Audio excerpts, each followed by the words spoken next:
warahmatullahi wabarakatuh. Alhamdulillah wassalatu wassalamu ala rasulillah wa ala alihi wa sahbihi wa mawalah. Amma ba'd. Saudaraku sekalian yang dirahmati Allah, baru-baru ini kita telah dikejutkan, khususnya kita sebagai penganut madhab Imam Syafi'i, yaitu seorang ustadz mungkin sangat fenomenal, terutama di Aceh, yaitu seorang ustadz Wahabi, yaitu Ustadz Farhan Abu Furaihan. Dia telah berani mengatakan bahwa mayoritas penduduk Indonesia itu mengikut Syafi'iyah, bukan mengikut Syafi'i.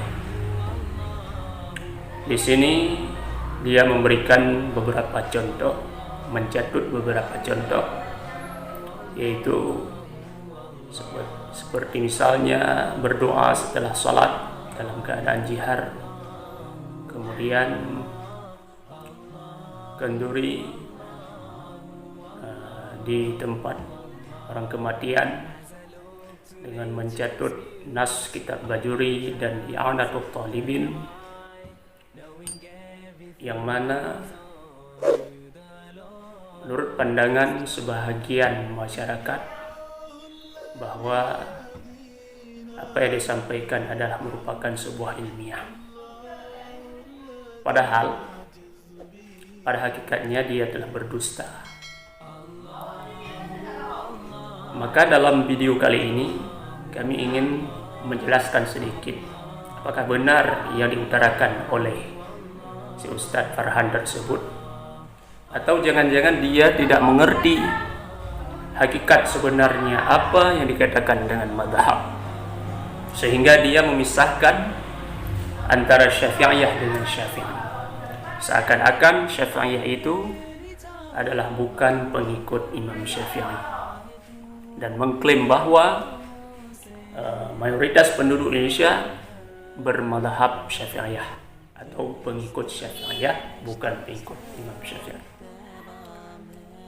Tengku Farhan dan para jamaahnya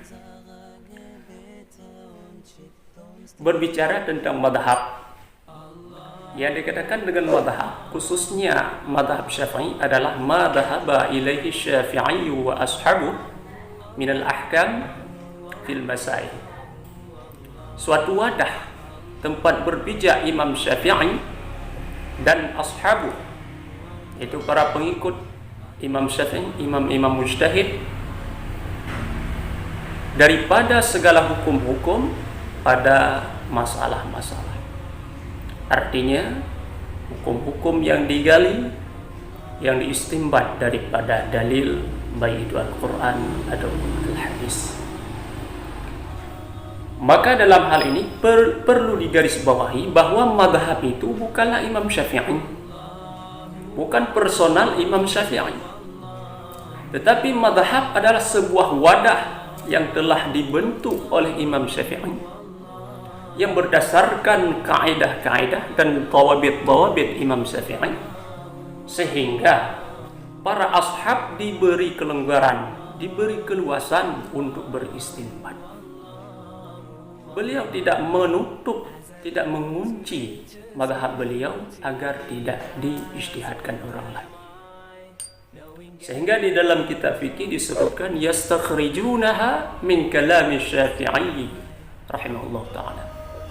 Mereka para sahabat Imam Syafi'i, yaitu ulama-ulama yang telah naik pangkatnya pada derajat mujtahid madhab, diberikan keluasan, kebebasan untuk berijtihad.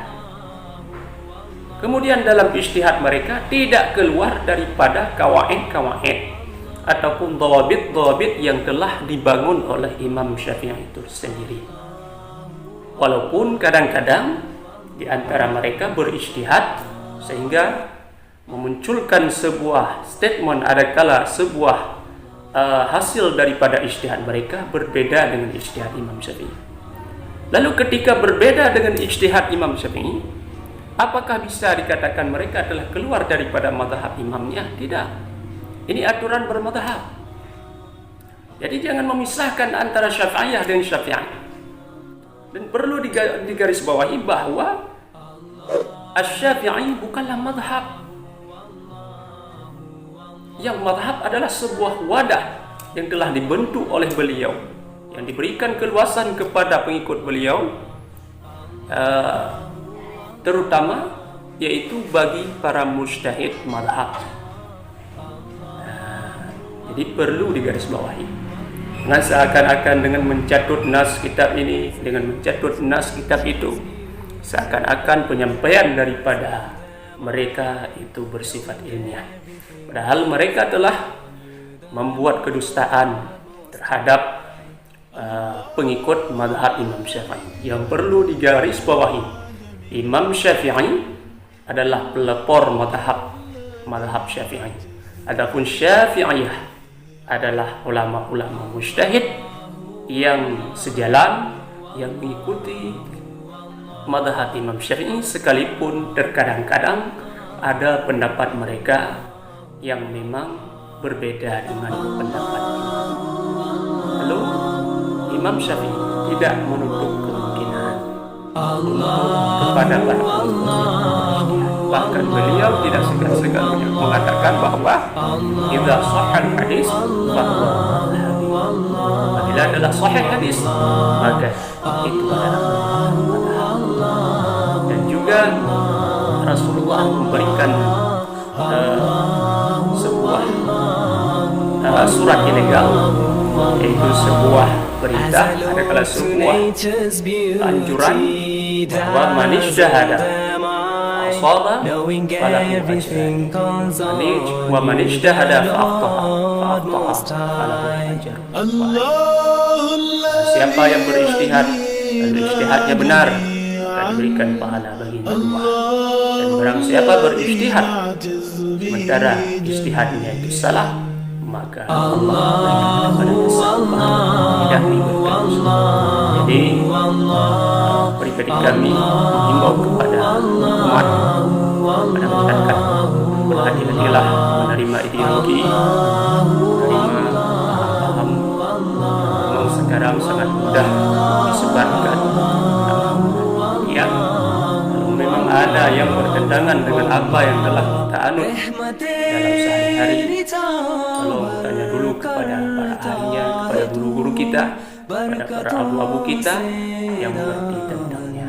Jadi jangan dikeluarkan statement ada kalah paham yang menentang, langsung kita terima adalah kita terlalu. Melalui video kali ini, mari kita menjaga akidah kita, menjaga mazhab kita, khususnya mazhab Imam Syafi'i, jangan sampai dipecah belah oleh orang-orang yang tidak senang kepada kita dalam mazhab. Wabillahi taufiq wal hidayah. Assalamualaikum.